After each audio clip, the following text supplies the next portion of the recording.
suis conservateur résolument, avec à la fois fermeté et une grande douceur sur les sujets de société. Je suis deuxièmement attaché non pas à la domination du profit sur la vie sociale, mais à un équilibre entre la répartition des richesses et leur production.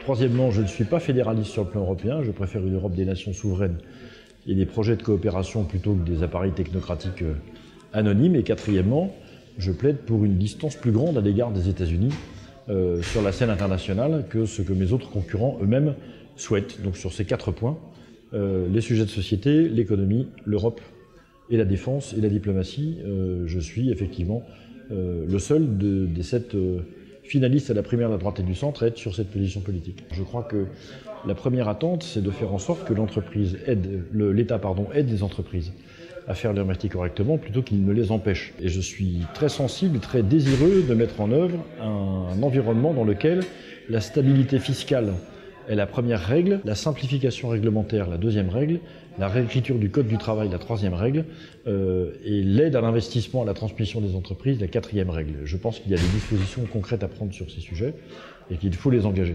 Ça vaut pour toutes les entreprises. Pour les entrepreneurs martiniquais, dont j'ai découvert plus précisément aujourd'hui à la fois l'énergie, la volonté de faire en sorte que l'île se développe, j'ai bien entendu ce qu'a dit le président Reynal sur la manière dont il voit l'entreprise et dont les entrepreneurs martiniquais travaillent eux-mêmes. Il me semble que l'État central français doit dire ce qu'il attend de ces territoires et départements d'outre-mer, et les Martiniquais eux-mêmes doivent également dire ce qu'ils sont prêts à porter comme projet et à déployer comme volonté, comme projet de développement pour faire en sorte que les choses s'améliorent.